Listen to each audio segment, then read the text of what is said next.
오늘은 누가복음 20장 45절에서 21장 4절 말씀을 가지고 예수님의 판결이라는 제목으로 말씀을 나누기를 원합니다. 벌써 누가복음 21장으로 들어왔고요. 이제 21에서 24장까지 총 4장만 남았는데요. 제가 계산을 쭉 해보니까 내년 여름 정도에는 다 끝마치더라고요. 그래서 저희가 한 3년 이상을 계속 누가복음을 쭉 끌어오고 있는데 지금까지 너무 잘 따라오셨고 앞으로도 잘 함께 배워나갔으면 좋겠습니다. 누가복음 20장 45절에서 21장 4절까지 예수님의 판결이라는 제목으로 말씀을 나누겠습니다. 우리가 지금 다루고 있는 본문은 예수님의 십자가에 돌아가시기 전 마지막 일주일, 그 중에 화요일을 지금 다루고 있습니다. 예수님 성전에서 계속해서 논쟁을 벌이셨죠. 유대 종교 지도자들과 함께 계속해서 논쟁을 벌이셨고, 이 누가는 총 3차례의 기록을 담고 있습니다. 그 논쟁에 예수님이 다 말씀으로 이겨내셨고요. 결국 그 논쟁을 걸어왔던 사람들이 아무 말도 할 수 없도록 만드셨습니다. 더 이상 대항할 말이 없었습니다. 그들은 자기들이 가지고 있는 기준과 가치관으로 계속해서 예수님을 판결하려고 들었지만 예수님은 절대로 거기에 넘어가지 않으셨습니다.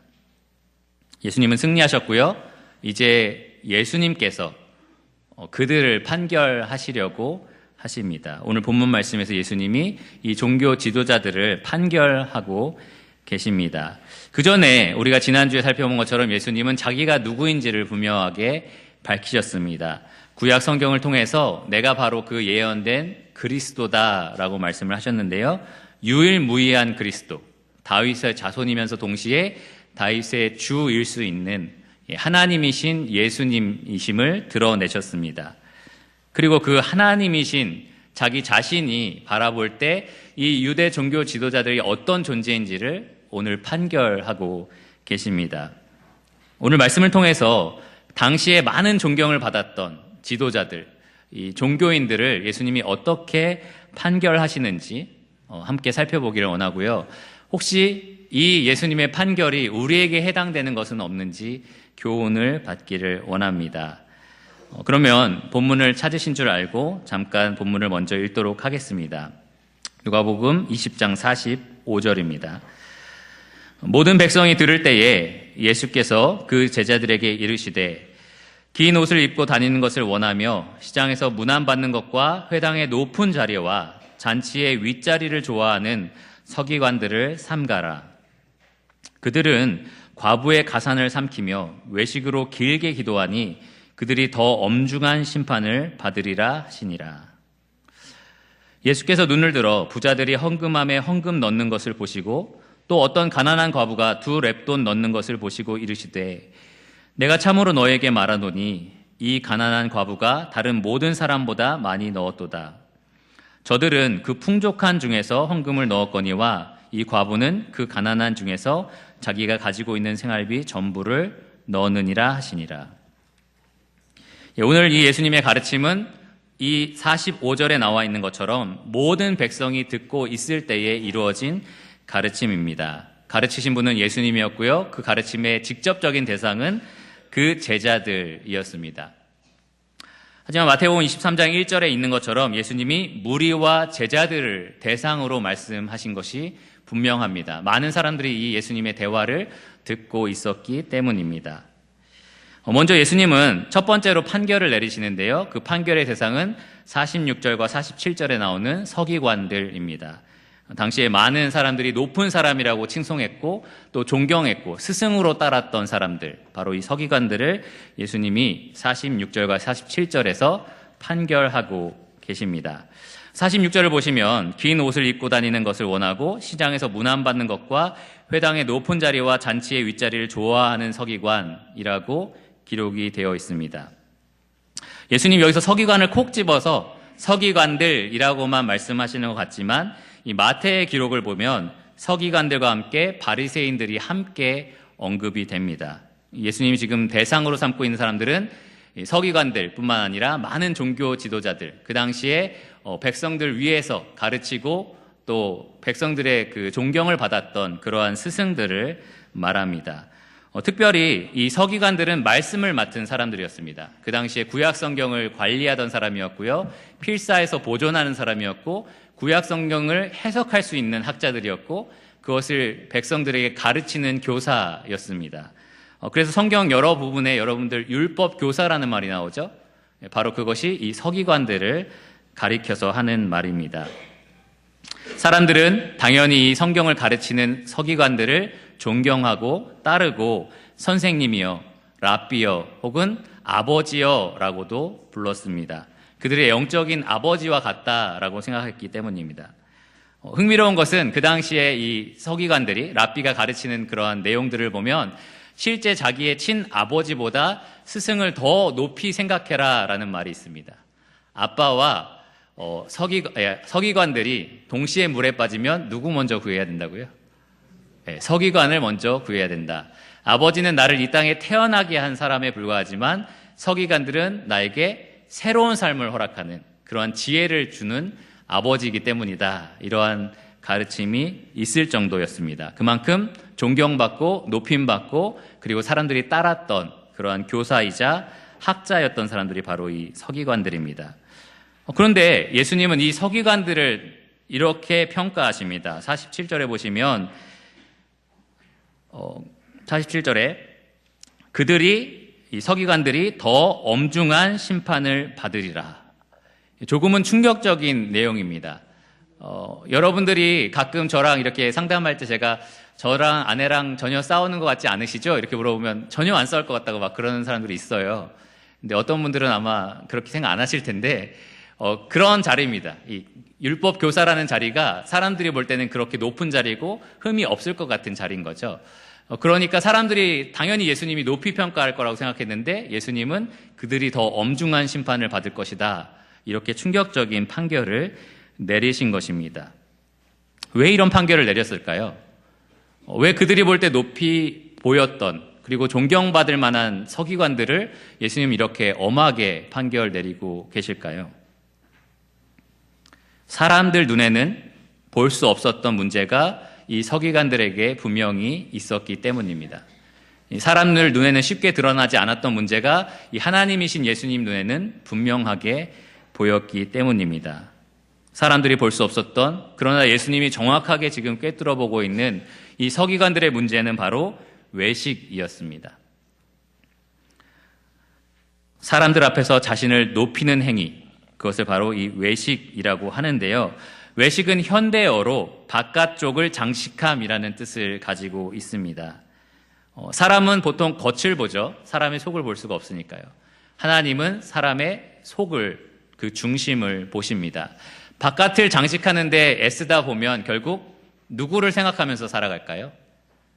그 바깥을 보는 사람을 생각하며 살아갑니다. 바깥쪽을 장식하는 사람은 결국 사람의 평가를 하나님의 평가보다 더 중요하게 생각을 합니다. 그것이 바로 외식입니다. 하나님보다는 사람에게 보이려고, 하나님보다는 사람 앞에서 살아가는 삶, 자기의 겉모습을 꾸며내서 속과 다르게 보이는 그러한 속임을 바로 외식이라고 말합니다. 이 성경에서 외식을 가리키는 단어가 헬라어 단어가 후포크리테스라는 단어인데요. 그 단어 자체가 오늘 말하고 있는 외식의 의미를 잘 설명해 줍니다. 이 단어의 뜻은 위선자 혹은 기만 자, 믿음이 강한 채 하는 사람입니다. 외식의 의미가 무엇인지 아시겠죠? 특별히 이 단어는 성경 바깥에 다른 문헌에서 연극 배우라는 뜻으로 많이 쓰였습니다. 여러분 연극 배우 보시면 정말 그 사람이 어떤 사람인지 모르게 연기를 너무나 잘하잖아요. 그 사람이 맡은 배역을 너무나 훌륭하게 잘 해냅니다. 남들이 완전히 흠뻑 속아 넘어가게 연기를 하는 사람일수록 연기를 잘하는 배우입니다. 그렇죠? 우리가 너무 티나게 연기하는 거를 뭐라고 하죠? 발연기라고 하죠. 그런 사람은 제대로 외식을 잘 하는 사람이 아닙니다. 진짜 외식을 잘하는 사람일수록 연기를 잘하는 사람입니다. 그런 의미에서 이 외식이 어떤 의미인지를 잘 설명해 준다라고 말할 수 있습니다. 외식은 다른 사람 눈에 어떻게 보이는지를 신경 쓰고 하나님보다는 사람 앞에서 살아가는 삶, 다른 사람 앞에서 내 속이 이런데 그렇지 않은 것처럼 보이려고 노력하는 여러 가지 행동들을 가리킵니다. 이 서기관들이 바로 그러한 외식하는 사람이었습니다. 하나님 앞에서 진짜 내가 누구냐, 그것보다는 사람 앞에서 내가 어떻게 보이느냐, 이것을 신경 쓰는 사람이었습니다. 위선자였죠. 그러한 외식이 이들 삶에서 어떻게 구체적으로 드러나고 있는지 예수님이 아주 자세하게 설명하시는데요. 하나하나 살펴보겠습니다. 첫째로, 먼저 그들은 긴 옷을 입고 다니는 것을 원했습니다. 긴 옷을 입는 게 뭐가 문제일까요? 여러분 지금 다 긴 옷을 입고 계시는데 긴 옷을 입은 게 왜 외식일까요? 예수님 지금 이 서기관들의 패션 스타일에 대해서 지적을 하고 계시는 걸까요? 가끔 저 패션 정말 이해할 수 없겠다라는 생각을 들게 하는 분들이 가끔 있긴 한데요. 그러나 예수님은 그런 패션에 대해서 지금 그냥 단지 지적하고 계신 것은 아닙니다. 그들이 긴 옷을 입는 이유에 그 예수님의 지적하는 내용이 담겨 있습니다. 왜 그들이 긴 옷을 입고 다니느냐, 그것이 문제였습니다. 예수님이 말씀하신 여기 긴 옷은 스톨이라고 불리는 옷인데요. 종교적인 그 상징이 가득 담겨 있는 그러한 옷이었습니다. 여러 가지 장식들이 많이 달려 있었고요. 기다란 옷, 술이라고 하잖아요. 혹시 자매님들 아실 텐데 옷에 달려 있는 술이라고 하는데요. 그것이 아주 길다랗게 달려 있어서 땅바닥까지 닿는 그러한 옷이었습니다. 귀한 비단으로 특별히 제작된 옷으로서 겉에서 볼 때는 굉장히 부유하게 보이고 그리고 고귀하게 보이고 거룩해 보이는 그러한 특별한 옷이었습니다. 사람들이 볼 때는 아주 화려하게 보였을 거고요. 종교적으로 봤을 때는 거룩하다라는 느낌을 받았을 겁니다. 성스러워 보이는 그러한 옷이었을 겁니다. 왜 서기관들이 이런 옷을 추구했을까요? 왜 그런 옷을 입고 싶었을까요? 사람들이 자신들을 보고 거룩하다라는 말을 하기를 바랐기 때문입니다. 사람들의 존경과 인기를 얻고 싶어서였기 때문입니다. 높임받고 싶었던 거죠. 특별히 민수기 15장 38절에는 이런 말씀이 있는데요. 이스라엘 자손이 대대로 옷단 귀에 술을 만들고 청색끈을 그 귀에 술에 더하라. 이스라엘 백성들이 옷을 어떻게 장식할 것에 대해서 하나님이 명령한 부분입니다. 그런데 이 서기관들은 율법을 너무나도 아끼고 철두철미하게 순종하는 아주 훌륭한 사람들이라서 옷도 이렇게 하나하나 다 이 말씀에 따라서 입는다라고 사람들한테 보여주고 싶었던 것입니다. 저 사람들 봐봐. 정말 말씀에 따라 옷을 입어. 정말 말씀에 하나같이 다 순종하는 사람들이야. 정말 존경받을 만한 사람이야 라는 말을 이들이 듣고 싶었던 것입니다. 제가 이 말씀을 준비하면서 나도 옷을 입으면서 그런 생각을 한 적이 있을까? 내가 양복을 입으면서 정말 거룩해 보여. 이런 마음으로 양복을 입은 적이 있을까라고 생각했는데 그런 적은 별로 없더라고요. 여러분 옷 입으면서 이렇게 입고 가면 성도들이 나를 거룩하게 보겠지? 이런 생각은 잘 별로 안 하실 겁니다. 그런데 이 서기관들은 그렇게 했던 거죠. 아주 거룩한 옷, 긴 옷, 밑으로 내려오는 옷, 화려한 장식이 있는 옷으로 더 거룩하다라는 말을 듣고 싶어 했었습니다. 두 번째로 예수님이 말씀하신 그들의 특징은 시장에서 문안받는 것을 좋아했었습니다.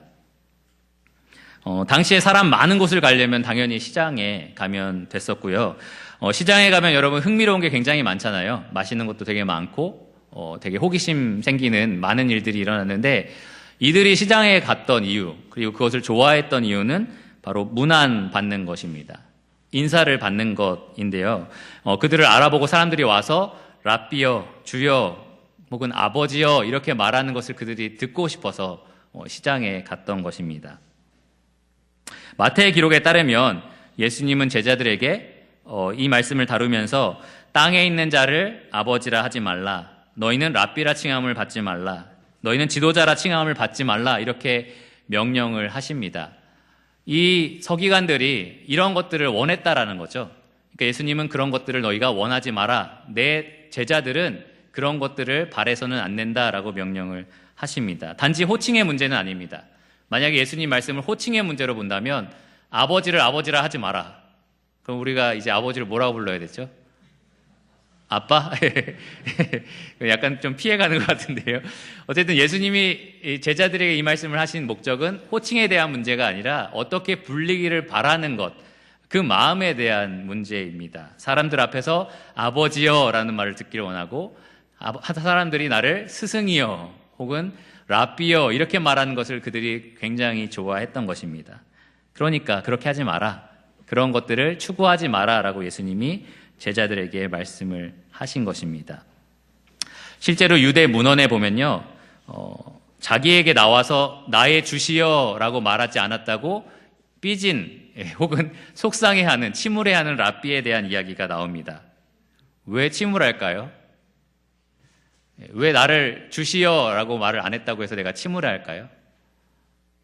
높임을 받지 못했기 때문입니다. 내가 듣고 싶은 이야기를 듣지 못했기 때문입니다. 높임받고 싶었는데 마땅히 사람들이 그렇게 높여주지 않으니까 그것이 속상한 것입니다. 여기 있는 서기관들이 그랬습니다.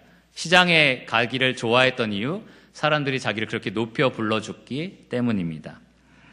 세 번째로 예수님이 말씀하신 바 그들은 회당의 높은 자리와 잔치의 윗자리를 좋아했습니다. 회당의 높은 자리는 이 두루마리 성경이 보관되어 있는 이 성경 상자 바로 앞 자리였는데요.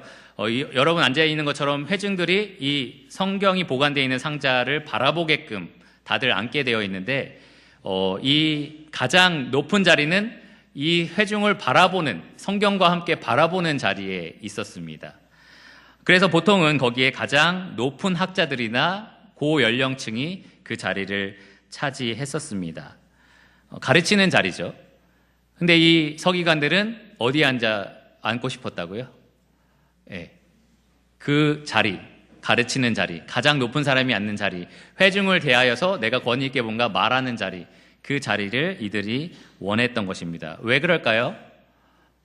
네, 그 자리가 존경받는 자리, 칭찬받는 자리였기 때문입니다.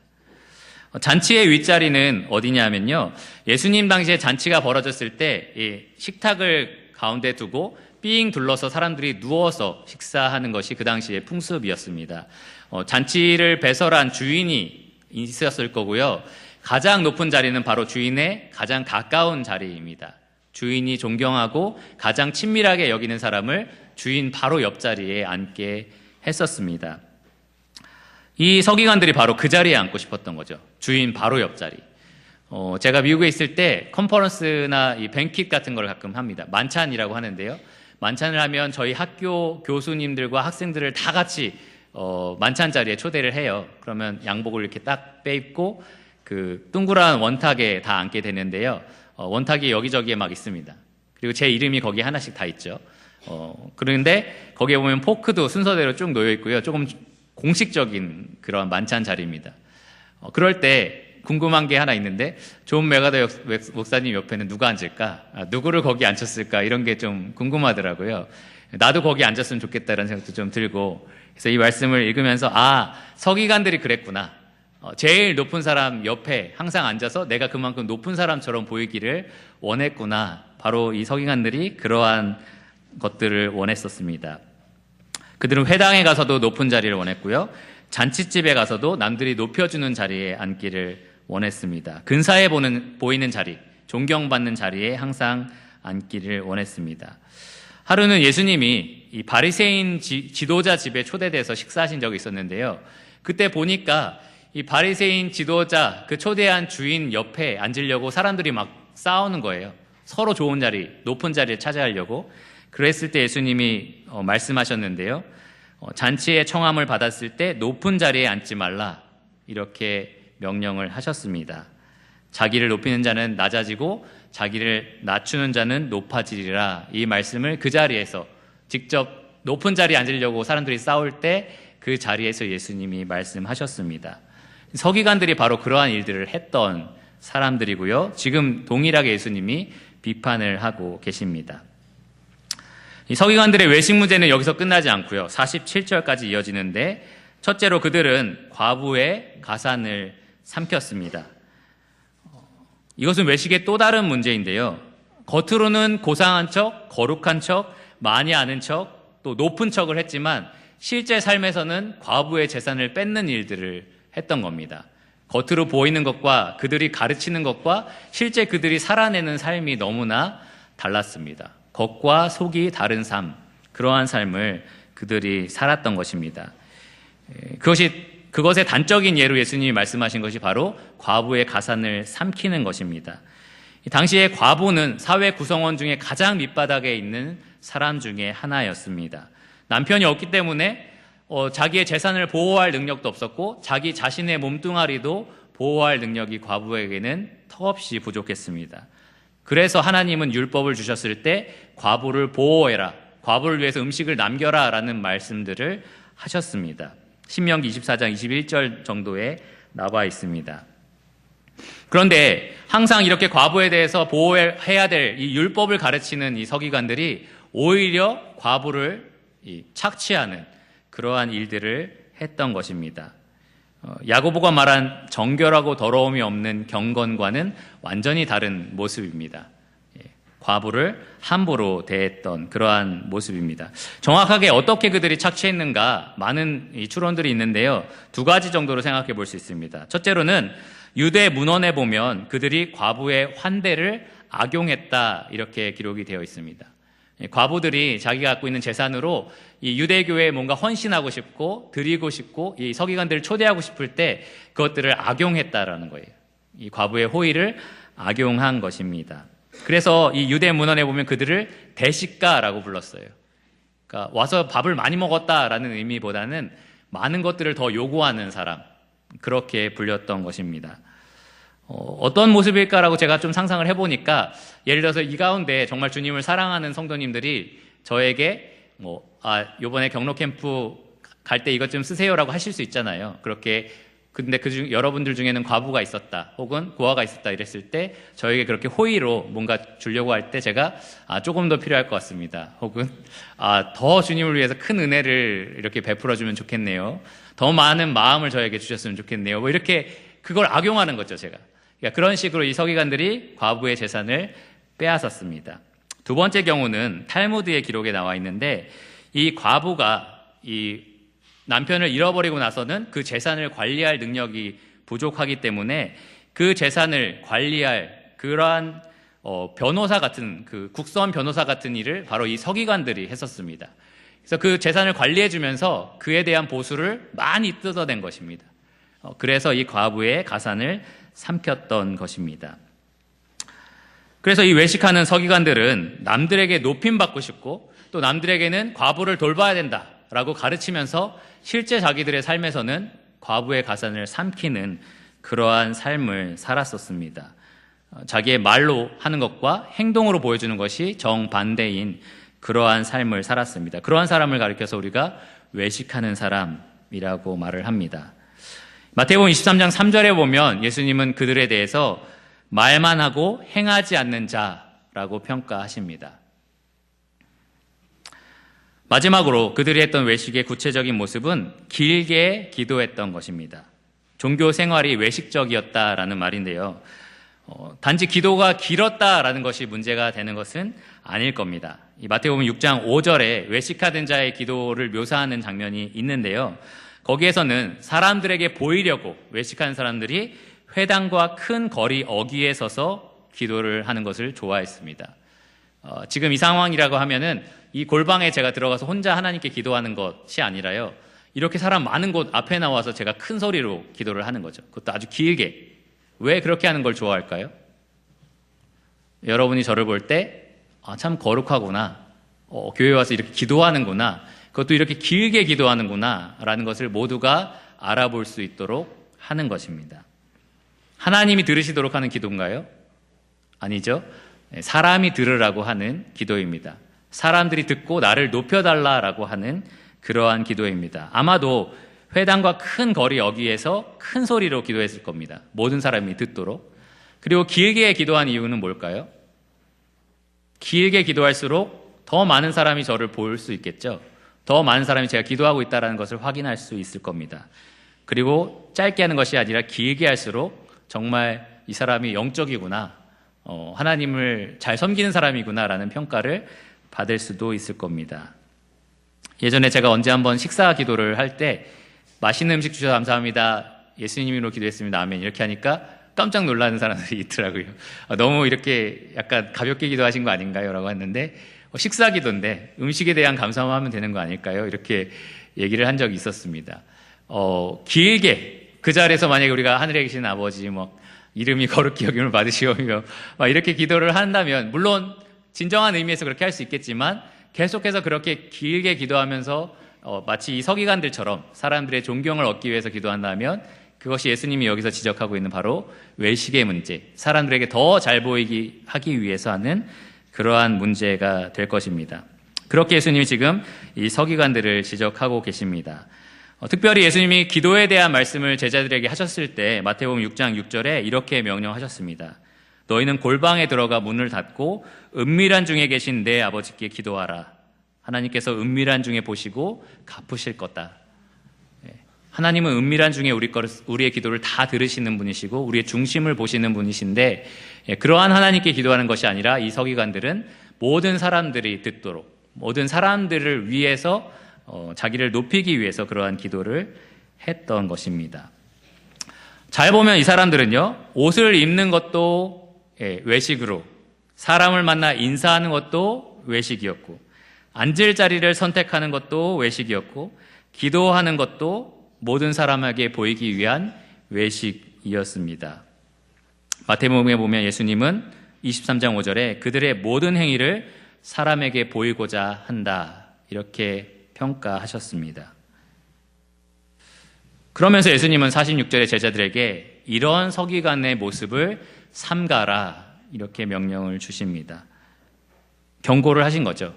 계속해서 자신을 빈틈없이 살펴서 이러한 서기관들의 외식이 있는지 없는지 잘 분별해 봐라. 그리고 이런 것들을 버려라 라고 분명하게 명령하십니다.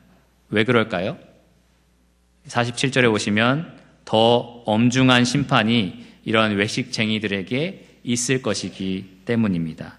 사람들이 볼 때는 대단해 보이고 거룩해 보이고 높아 보일지 몰라도 하나님에게서는 더 엄중한 심판을 받게 될 것이기 때문입니다.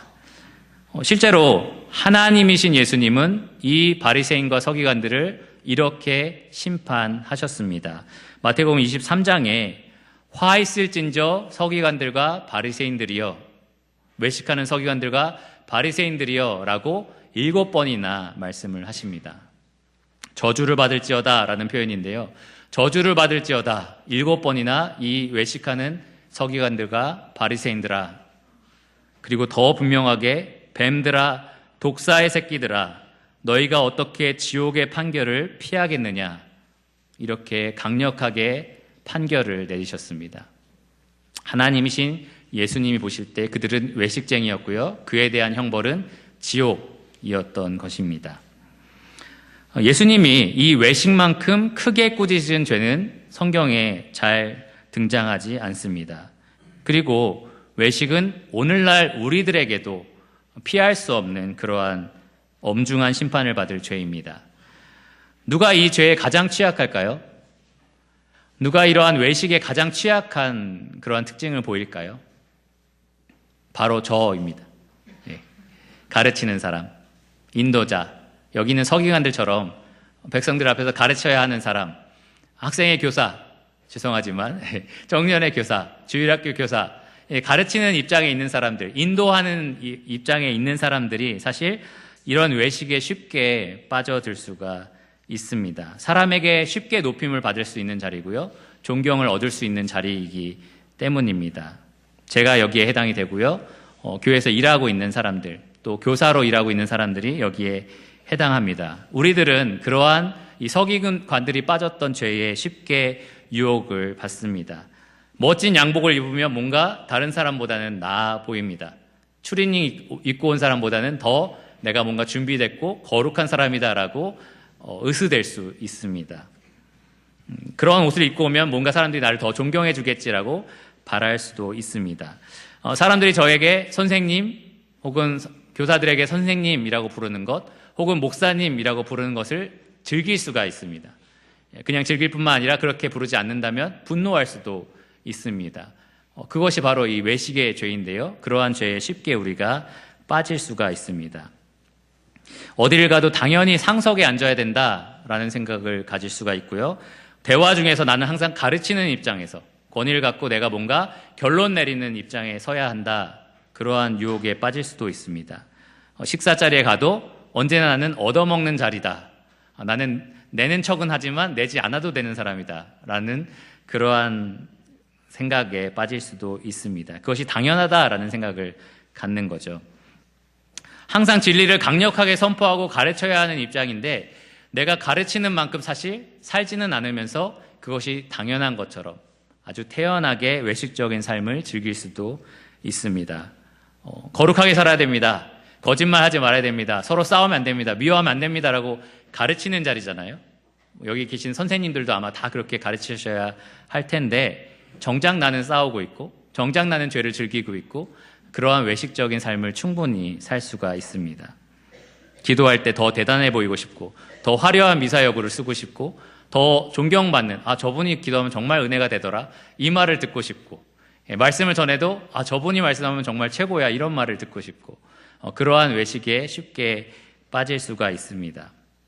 그래서 야고보는 선생된 우리가 더 큰 심판을 받을 줄 알고 선생이 많이 되지 마라 이렇게 말을 했습니다. 예수님은 제자들에게 바리새인의 누룩 곧 외식을 주의하라 라고 말씀을 하셨는데요. 우리는 이렇게 자신을 살펴서 빈틈없이 내 삶 가운데 외식이라는 누룩이 조금이라도 들어있지 않은지 늘 생각해 봐야 합니다. 만약에 있다면 제거하기 위해서 노력해야 합니다. 작은 누룩이 온 삶에 퍼져나갈 수 있기 때문입니다. 사람 앞에서가 아니라 하나님 앞에서의 삶을 우리가 살아가야 합니다. 외식은 인도자만의 문제일까요?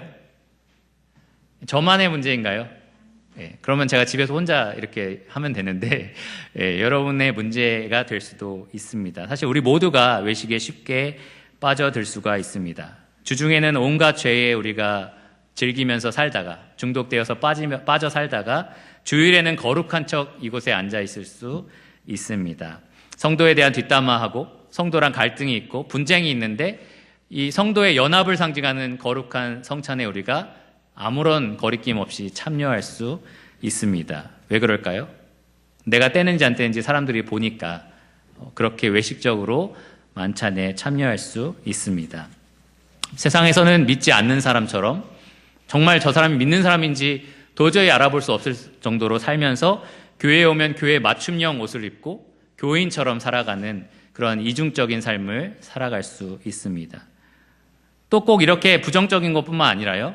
사실 교회에서 하는 모든 여러분들의 행위, 기도, 교제, 찬양, 말씀을 듣는 것 모든 것들이 누군가에게 보이기 위해서 누군가에게 높임받기 위해서 충분히 변질될 수 있습니다. 그것이 외식의 무서움이고요. 우리 모두는 인도자나 인도자가 아닌 사람이나 이러한 외식의 죄와 끊임없이 싸우고 있고요. 싸워야 합니다. 예수님의 명령처럼 끊임없이 자신을 살펴서 빈틈이 있는지 내 빈틈에 그런 외식의 누룩이 혹시 들어가 있지 않은지 살펴봐야 합니다. 겉만 보면 사람들은 모르지만 속을 다 속속들이 보고 계시는 하나님 앞에서 정말 내가 누구인지를 잘 생각해 봐야 합니다. 사람 평가가 아니라 하나님 평가를 바라보며 살아가야 합니다. 그것이 제자들에게 하나님이 예수님을 통해서 지금 요구하고 계시는 삶입니다. 두 번째 판결을 한번 살펴보겠습니다. 21장 1에서 4절을 보면 예수님의 판결 대상이 달라지는데요. 바로 부자와 과부입니다. 1절을 보시면 예수께서 눈을 들어 부자들이 헌금함에 헌금 넣는 것을 보고 계셨습니다. 예수님이 가르치시던 장소가 성전 안이었던 걸 생각해 보면 이 헌금이 이루어졌던 장소, 여인의 뜰이었을 텐데요. 그렇게 멀지 않았을 겁니다. 그 멀지 않은 장소에서 사람들이 헌금하고 있는 것을 예수님이 보셨습니다. 이 여인의 뜰 부근에는 헌금함이 있었습니다. 저희 유평교회도 헌금함이 하나 있죠? 혹시 어디 있는지 다 아시나요? 네, 아실 겁니다. 이 당시에 성전에도 여인의 뜰에 13개의 헌금함이 있었습니다. 왜 이렇게 많았을까요? 네, 용도별로 이 헌금함이 따로따로 구별이 되어 있었습니다.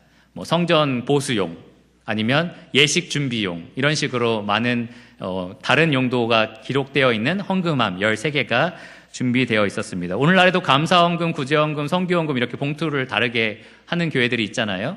마찬가지로 당시에는 이 입구는 좁고 밑으로 갈수록 넓어지는 나팔 모양의 헌금함이 13개가 그렇게 각각 다른 용도로 준비되어 있었습니다. 거기에는 눈금이 달려 있어서 동전을 집어넣으면 얼만큼 채워졌는지를 알 수가 있었고요. 그리고 아마도 쇠로 된 철로 된 그러한 헌금통이었기 때문에 동전을 넣을 때마다 어떤 소리가 날까요? 땡그랑 소리가 충분히 들렸을 겁니다. 여기 보면 부자들이 헌금하러 오고 있는데요. 부자들은 아마 많은 돈을 넣었을 겁니다. 마가복음 12장 41절에 보면 많이 넣었다 이렇게 되어 있습니다. 동전을 넣었을 거고요. 동전을 많이 여러분들이 가지고 와서 넣는다면 주위 사람이 볼 때 어떤 느낌을 받을까요? 계속 땡그랑 소리가 나겠죠? 여러분이 가져온 동전을 다 넣을 때까지 땡그랑 소리가 계속 날 거고 눈금이 점점 올라가는 게 보일 겁니다. 주변 사람들이 그것을 보고 있다면 야, 저 사람은 진짜 많이 넣는다. 계속 소리가 들리네. 이러한 생각을 충분히 가졌을 겁니다. 그만큼 부자들은 많은 헌금을 드렸고요. 또 많은 사람들이 그들이 많이 드리고 있다라고 충분히 생각할 수 있었습니다. 그러한 상황에서 2절에 보면 또 다른 인물이 등장합니다. 또 어떤 가난한 과부가 2 렙돈을 넣는 것을 보시고 이 사람은 가난한 과부였습니다. 가난하다라는 말은 그냥 보통 중산층이다 이 정도 수준이 아니라요. 아까 과부가 사회 구성원 중에 밑바닥에 해당된다고 말씀드렸는데요. 생계가 궁핍하고 빈곤한 사람을 가리킵니다. 먹고 살 것에 대한 실질적인 고민을 해야 되는 그러한 여인이 지금 헌금을 하고 있었습니다. 이 여인이 헌금한 돈은 2 렙돈이었습니다. 소리가 난다면 어떻게 났을까요? 땡그랑 끝. 끝이에요. 2번 딱 땡그랑 소리가 나면 그냥 끝. 그래서 많은 사람들이 듣기에는 정말 안 냈구나, 별로 안 냈네 라고 모두가 알 수 있는 그러한 상황이었습니다. 특별히 그 여인이 냈던 2 렙돈은 헬라권에서 사용됐던 동전 화폐 단위인데요. 하루 평균 일당의 64분의 1을 가리킵니다. 만약에 하루에 5만 원을 번다면 계산기로 계산해 봤을 때 약 780원 정도의 헌금을 지금 한 것입니다.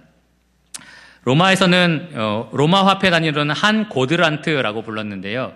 이 고드란트는 로마 동전 중에 가장 적은, 그러니까 가장 최소 단위의 동전입니다.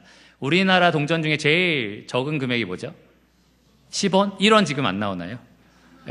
안 나오나요? 네. 저는 1원이라고 하려고 그랬는데, 그럼 10원. 네. 10원짜리를 지금 2개 넣은 것과, 1개 넣은 것과 다름없는 행위였습니다. 당시에 마태복음 10장 29절에 보면 참새 2마리를 한 아사리온에 팔았다라는 기록이 있는데요. 한 아사리온을 모으려면 렙돈 8개를 모아야 됐습니다. 그러니까 이 과부가 낸 헌금은 참새 한 마리도 할 수 없는 가격이었던 것입니다. 만약에 여러분이 헌금함 옆에서 헌금을 관리하는 제사장이었다면 부자와 이 과부 중에 누가 더 많이 넣었다라고 판단하시겠습니까? 부자라고 생각을 했을 겁니다. 만약에 그런 걸 잘 모르는 사람이라도 소리를 들을 수 있는 사람이라면 누가 많이 넣었다라고 생각하겠습니까? 부자의 땡그랑 소리가 훨씬 더 길고 오래 됐었겠죠. 그러니까 당연히 부자다라고 생각을 했을 겁니다. 그런데 예수님은 그렇게 평가하지 않으셨습니다. 3절에 보시면 내가 참으로 너희에게 말하노니, 강조할 때마다 예수님이 쓰셨던 표현입니다. 내가 참으로 너희에게 말하노니 이 가난한 과부가 다른 모든 사람보다 많이 넣었도다. 그냥 저 부자들보다가 아니라 모든 사람보다 많이 넣었다라는 평가를 하십니다. 무엇을 근거로 그렇게 평가할 수 있죠? 만약에 그들이 했던 겉모습만 보는 우리라면 어떻게 이 과부가 더 많이 넣었다라고 말할 수 있을까요? 아마 우리는 그렇게 말하지 못했을 겁니다. 아마 예수님은 우리가 볼 수 없는, 그 당시 사람들이 볼 수 없는 기준으로 이렇게 말씀을 하신 것 같습니다. 4절에 보시면 그 기준이 이렇게 나옵니다. 저들은, 이 부자들을 가리키죠. 그 풍족한 중에서 헌금을 넣었거니와 이 과부는 그 가난한 중에서 자기가 가지고 있는 생활비 전부를 넣었느니라 하시니라. 사람들은 얼마만큼의 헌금을 드렸는지는 알 수 있었지만 그들이 어떤 상황에서 그들이 가지고 있는 것에 얼마 정도를 드렸는지는 알 수가 없었습니다. 하지만 예수님은 그 모든 것을 보시고 이 과부가 더 많이 냈다라고 평가를 하신 것입니다. 하나님이신 예수님은 사람이 볼 수 없는 그것을 지금 보고 판결을 내리십니다. 만약에 여러분이 500만 원 한 달 월급을 버시는데 50만 원을 헌금하는 것과 100만 원 월급을 버는데 50만 원을 헌금하는 것, 누가 더 부담이 있을까요? 100만 원 번 사람이 50만 원 내는 게 훨씬 더 부담이 있을 거고요. 그렇게 헌금을 내가 하겠다라고 결심하는데 더 많은 믿음과 확신이 또 희생하는 마음이 필요할 것입니다. 사람들은 그런 걸 볼 수 없습니다. 하지만 예수님은 그것을 보시는 분이십니다. 과부는 그 가진 것, 그 생활비 전부를 다 하나님께 드렸습니다. 그것이 없으면 다시 돈을 얻을 때까지는 먹고 살 수 없었을 텐데 그럼에도 불구하고 그 모든 것을 하나님께 드리겠다라고 결심을 했습니다. 사람들은 그것을 볼 수 없었겠죠. 하지만 하나님이신 예수님은 그것을 보고 이 과부가 모든 사람보다 많이 넣었다라고 판결을 내리십니다. 사람은 보이는 것만 갖고 판단하지만 예수님은 하나님으로서 보이지 않는 것을 보시고 그 사람의 중심을 보시고 그 사람의 상황을 다 아시고 그것을 통해서 판결을 하십니다. 결국 외식이라는 것은요, 사람 앞에서 의롭다함을 얻기 위한 노력입니다. 사람들 앞에서 내가 이렇게 높아 보임으로써 내가 의롭다, 정결하다, 높다라는 평가를 받고 싶은 것입니다. 사람들이 나를 의롭다, 거룩하다라고 칭할 때 진짜 그게 나의 의로움이 되는 것처럼 착각하는 것입니다. 하지만 사람들은 그렇게 속인다 할지라도 하나님은 절대로 속일 수가 없습니다. 하나님은 우리의 마음과 생각을 꿰뚫어 보시고요, 우리 마음의 그 속속들이를 다 들여다보고 계십니다. 이게 참 두렵지 않으십니까? 저는 가끔 지금 죽어서 하늘나라에 갔을 때 나의 모든 것을 꿰뚫어 보시고 나의 모든 생각을 하시고 지나온 삶의 모든 부분들, 이 성도들은 모르고 가족들조차 모르는 나의 생각의 여러 가지 자세한 것들까지도 다 알고 계시는 분을 내가 만난다면 얼마나 두려울까라는 생각을 가질 때가 있습니다.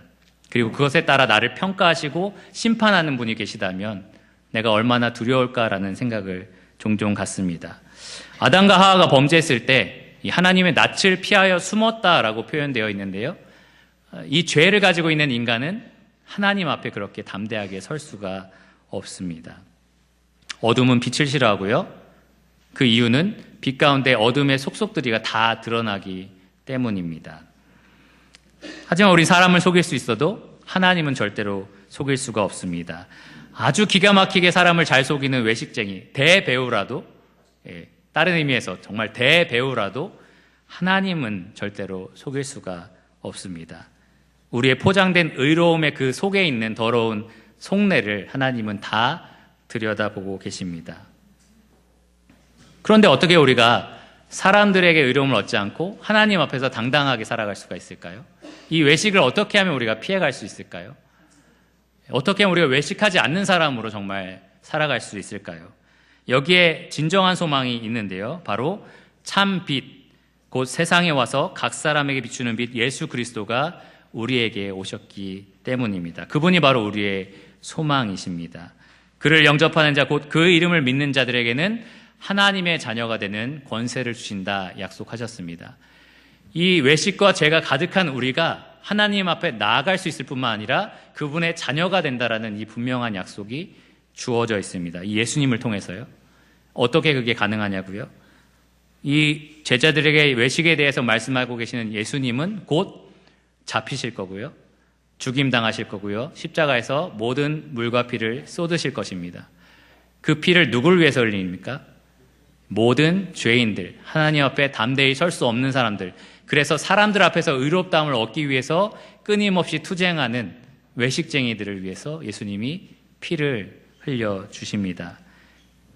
그 피값으로 우리의 모든 죄를 씻어내시고요, 그리고 하나님 앞에 당당하게 믿음으로 설 수 있도록 만들어 주십니다. 그것을 이 히브리서 기자가 이렇게 표현을 합니다. 히브리서 10장 19절에서 22절 말씀인데요, 그러므로 형제들아, 우리가 예수의 피를 힘입어 성소에 들어갈 담력을 얻었나니 그 길은 우리를 위하여 휘장 가운데로 열어놓으신 새로운 살 길이요 휘장은 곧 그의 육체니라.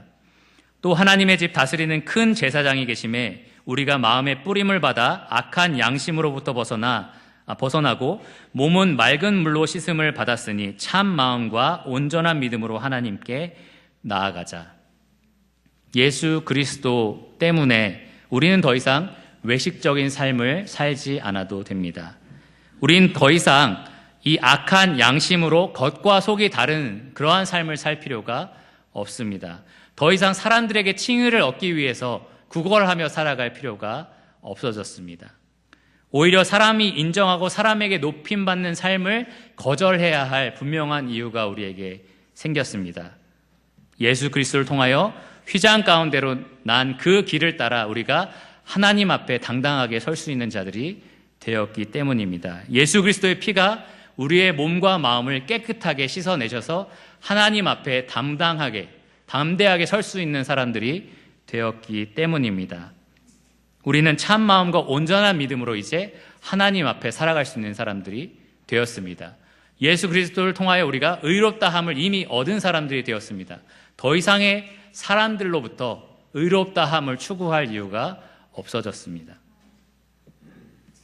그렇기 때문에 외식이라는 죄는요, 깊이 들여다보면 우리가 그리스도를 통해 하나님 앞에서 믿음으로 살 수 있게 된 놀라운 은혜를 역행하는 일입니다. 다시금 사람을 찾아가서 사람들의 입술로, 사람들의 평가로 내 정체성을 찾으려는 노력입니다. 그것이 바로 외식의 심각한 문제입니다. 더 나은 사람처럼, 더 의로운 사람처럼 사람들로부터 평가받고 싶어 하는 것입니다. 예수님을 영접하지 않은 사람들은 그렇게 살 수 있습니다. 그렇게 사는 것이 당연한 기준이 될 수도 있습니다. 하지만 예수님을 영접하는 사람, 그 피를 힘입어 하나님 앞에 살아갈 수 있게 된 사람들, 믿음으로 말미암아 참 마음을 가지고 하나님 앞에 살아가는 우리들은 더 이상 외식적인 삶을 살지 않아도 됩니다. 그러므로 여러분 삶 속에 여러분 삶을 빈틈없이 살펴봐서 정말 내 삶에 조금이라도 사람들을 의식하며 사람들의 칭찬을 구걸하면서 사람들의 평가를 기대하면서 살아가는 모습이 있다면, 이런 외식의 작은 누룩이라도 보인다면 그것을 삼가하라라는 예수님의 명령을 기억하십시오. 그리고 그렇게 할 수 있도록 예수님이 쏟아부으신 그 놀라운 은혜를 다시 한번 기억해 보시기 바랍니다. 이 영광스러운 하나님의 임재 앞으로 담대하게 나아갈 수 있게 하신 이 예수님의 은혜를 다시 한번 기억하시고 여러분의 그 외식으로 구멍난 그 빈틈 속에 채워 넣으시기를 바랍니다. 여러분이 참 마음과 온전한 믿음으로 하나님 앞에 살아가는 삶 속에서 그 어떤 사람들의 판결, 평가, 칭찬, 비판도 장애물이 되지 않도록, 불순물이 되지 않도록 오직 그리스도의 은혜로 살아가는 우리가 되기를 원합니다. 오직 하나님의 친밀하고 영광스러운 연합 속에서 살아가는 우리가 되기를 원합니다. 사람들 앞에서 내가 어떻게 보일까? 사람들에게 어떤 칭찬을 받을까가 아니라 하나님 앞에서 내가 어떤 사람인가? 하나님 앞에서 내가 어떻게 살아갈 것인가? 그것을 고민하는 우리가 되기를 원합니다. 바울이 디모데전서 1장 14절에 하는 이 말씀을 마지막으로 말씀드리고 마치겠습니다.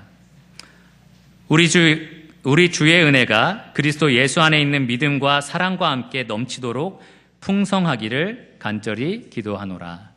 우리의 삶 가운데 예수 그리스도의 은혜와 믿음과 사랑이 풍성하게 넘쳐서 우리 모두가 하나님을 바라보는 신앙생활을 하기를 간절히 기도합니다. 그럼 기도하고 말씀을 마치겠습니다. 주님 감사합니다. 오늘 말씀을 살펴보면서 우리가 정말 외식쟁이라는 생각을 해보게 됩니다. 우리는 참으로 눈에 보이는 것에 따라서 살아갈 때가 많습니다. 눈에 보이는 사람들의 평가에 좌지우지되는 삶을 살아갈 때가 많습니다. 사람들이 나를 어떻게 생각할까? 어떻게 볼까? 사람들이 나를 어떻게 높여주고 있나? 그것에 신경 쓸 때가 참으로 많습니다. 하지만 오늘 말씀처럼 예수 그리스도의 보혈의 능력으로 우리가 더 이상 그것에 의존하지 않아도 된다는 사실을 깨닫게 하여 주셔서 감사합니다. 이제는 하나님 앞에서 오직 하나님만 바라보며 하나님의 판결에 따라 살아갈 수 있는 참 믿음과 온전한 마음으로 살아갈 수 있는 자로 삼아주심에 감사를 드립니다. 이 가운데 외식의 누력을 가지고 있는 분들이 계시다면 그리스도의 은혜로 맑게 씻어주셔서 다시 한번 참 마음과 믿음으로 하나님 앞에 담대히 나아가 그 풍성한 영광과 은혜를 누리며 살아갈 수 있도록 도와주시기를 원합니다. 모든 것을 예수 그리스도 이름으로 감사하며 기도드렸습니다. 아멘.